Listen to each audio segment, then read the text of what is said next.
Republican Party is created in 1854. It attempts to win the presidency by not having one southern state vote for it. It's not interested in the South. It doesn't care about the pro-slavery. It's pro-business, pro-northern, anti-slavery. In 1854, they did not win the presidency, but they got close. In 1860, the Republicans will run again. Again, pro-business, pro-northern, anti-slavery. In this case, they run a man named Abraham Lincoln. Abraham Lincoln wins the presidency in 1860 without winning one Southern vote. Now, for most Southerners, what that meant was the Republican Party, the North, and the anti-slavery, pro-business groups could actually control the federal government without one Southern vote. That was too much. In 1861, you began to see a succession. The states began to secede from the Union. Their argument was, we joined the Union by signing the Constitution. We did so as a voluntarily, and now we can voluntarily choose to simply leave. We don't have to be part of the Union. When Abraham Lincoln in 1861 said we're going to war, he didn't say we're going to war to free the slaves. He said we were going to war to preserve the Union. The federal government said you don't have a right to leave. The South said we do. That's what they fought over in 1861. Lincoln does not mention slavery as a major issue until 1863 in the Emancipation Proclamation of 1863. When the war ended, and most of these major issues were dealt with, Americans could finally focus on what we do best, making money. It was only in the latter part of the 19th century, after Manifest Destiny, the question of where the power is, and of course the epilogue to the American Civil War, guys, of course, is that power now sits in the federal government, Washington, D.C., not the states. The states are subservient to the federal government. That's what the American Civil War finally figured out and concluded. But once that's done, we now can focus on the Industrial Revolution. And of course, we are natural. We begin to build a very, very wealthy state. Now, I said before, the things you need to become an industrialized nation, there are many, but three basic things. You need fuel, of which America, the United States, always had lots of natural resources. Besides the trees and coal and oil, we've always had plenty of fuel for machinery. You need money. Well, even during colonial times, Americans had a higher standard of living than the people living in the mother countries. England, France, people living in the Americas had a higher standard of living than most of them. It's not supposed to work that way, but that's the way it was. We always had a higher standard of living. The major problem that Americans had to really get involved in the Industrial Revolution was labor. We simply didn't have the population to as fuel for these industries.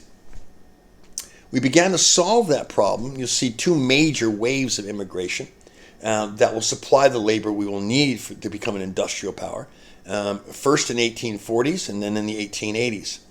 In the 1840s, most of that massive immigration in the millions came from northwestern Europe, and specifically Ireland. Ireland had suffered a huge famine. Population of Ireland in 1840 was 9.5 million. By 1860, the population was 3 million.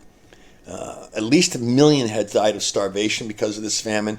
Others had simply left Ireland. Many had gone to England. Many had gone to the United States. It's estimated about 4 million Irish came to the United States.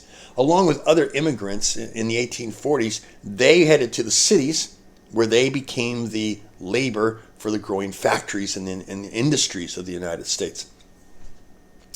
In the 1880s, a massive wave came primarily from South and Eastern Europe. Italians, Jews, Poles, and so forth. And they came and fueled the industry. Now, while this was going on, we also had another large immigrant group coming from Asia, particularly the Chinese. In the 1840s, the Chinese came over, but they're immigrants, but they're not really the same kind of immigrants. Immigrants who came over from Europe came over because of need. They came out of desperation. Chinese immigrants also came out of need, but they were actually brought over. people went over and hired them and brought them over and said, when you get here, these are going to be your jobs.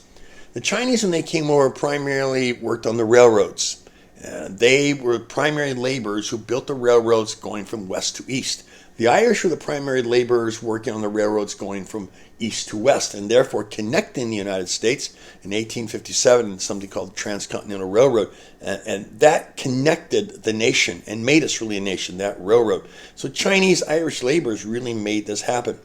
In 1882, just to show you where they had gotten with this and reflecting what Americans were doing, you had the Immigration Act of 1882. Which encouraged immigration, except it forbid Chinese immigrants, reflecting the racism of the times. They wouldn't allow any more Chinese immigrants into the United States. But primarily these immigrants came from other parts and they became the base. So America was built on immigration. It was built on the backs of Chinese laborers, Irish, Poles, and other groups who all came to America in the 19th century, and they became the foundation to create the great economic boom that will take place in the late 19th century and make us one of the great economic powers at the beginning of the 20th century. Now, just a little reflection here, guys, on what it took to do this. Understand that as immigrants and people start to fill up North America and they occupy and populate these cities and they work on these industries and factories, we've got a problem. And the major problem is, how do you feed these people? I mean, millions of people coming in, and the first thing you got to do is say, well, great, it's great. We got labor for industry and labor for factories. Yeah, but we don't have a way to feed all these people. And that's why the farms and the great ranches began to be built, not to export food, but to pay to feed our own workers. As a couple of examples of how we did this. In the 1850s and 60s, there used to be a bird throughout the Midwest called the passenger pigeon. Small little blue-beaked little pigeon. In literally the millions of these birds flew out throughout the Midwest. People used to do weird things with them because you're in the Midwest, you're in a cabin where you have nothing to do. Flocks of passenger pigeons would land on trees, and people would shoot bullets through the tree to see how many passenger pigeons they could kill at one time. Even stories of people standing on rooftops with 2x4s and swinging them through a flock of passenger pigeons they flew by, just see how many you can knock down. I guess what else you can do in the middle of Ohio someplace. But point is, by the 1860s and 70s, they began to purposely capture these passenger pigeons and literally use them as clay pigeons for practice. Instead of clay pigeons, they used real pigeons. They threw them out, people would shoot them. But very quickly, people figured out that pigeons are edible.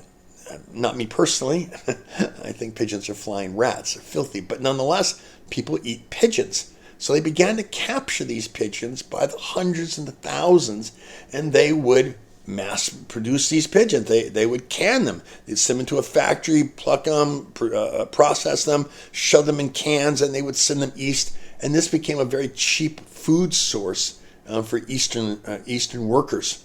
By 1902, the last passenger pigeon was in the New York Zoo.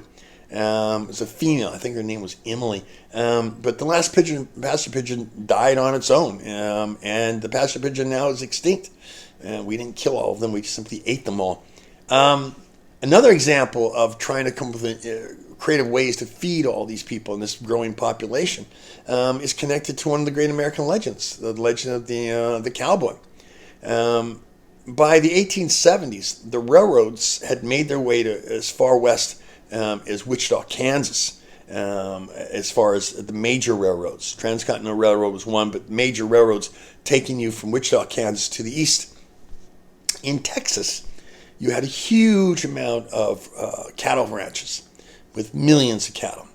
A steak in Texas costs nothing, but a steak in the east coast of the United States costs a lot because they were in small supply, demand and supply. In 1872, a man named Joseph McCoy came up with this idea. He thought if he could drive his cattle northward to Wichita, Kansas, alive, put them on train cars, alive, ship them to the east, he could make a lot of money. He could sell that cattle for a lot of money.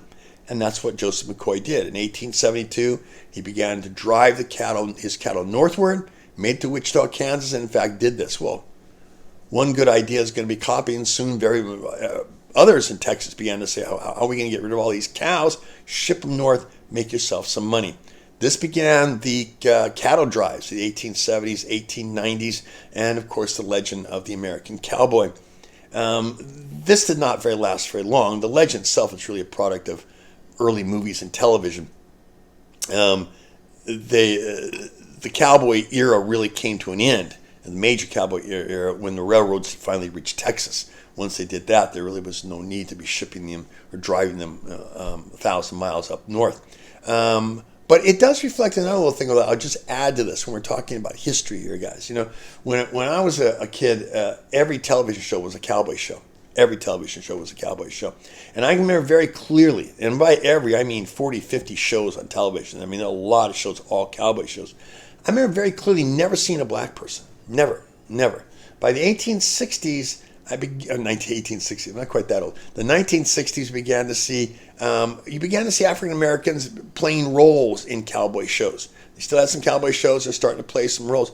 And it was interesting because the reality is that 1/3 of all cowboys were African American. Okay? So what you saw and what I was seeing as a kid in those TV shows was not a reflection of reality. It was a reflection of the prejudice of the times. And that's something we have to be careful of, especially as historians. Okay? Are we telling what actually is happening? Or are we telling what our times want us to think, want us to believe? What we were seeing in the 1950s was the racism, the prejudice in the 1960s of the times, not what existed at that time. Well, there was certainly prejudice. Nonetheless, African Americans played a very important role in the creation of the American West and the cowboys, and of course in major industrial. Which brings me to our last point. People often refer to, when they're talking about labor in the United States, they often talk about after the American Civil War, at least 800,000 to 1 million African Americans, former slaves, moved to northern cities. They had been told that here they would have freedom, there would not be prejudice. Very quickly they found out such cities as Chicago and Boston, that simply wasn't true. But those 800,000 former slaves do become factory workers. They do contribute to the creation of this industrial monster. However, we don't include them in immigration labor history because African Americans are not immigrants. They were slaves. They were, unlike immigrants who came here for a reason freely, Africans were happy where they were at. They were dragged over. They were forced to come to America to work and to become slaves and eventually populate the land. But they're not immigrants. As Malcolm X said, Plymouth Rock, we didn't land on Plymouth Rock. Plymouth Rock landed on us. Point being, it's a different kind of history, so don't mix the two. Okay? Immigrant history in the United States and African American history in the United States are not the same thing, and they have totally different histories and totally different results. So let's please keep that in mind. As far as the Industrial Revolution goes, by the beginning of the 20th century, the United States will rank right up there with Britain and Germany as the major producers of steel and food and all the other products that make us an industrial nation. And of course, by that time, these societies have become consumer societies, where we have to consume in order to keep the economy going. All right, Industrial Revolution, guys. See you later.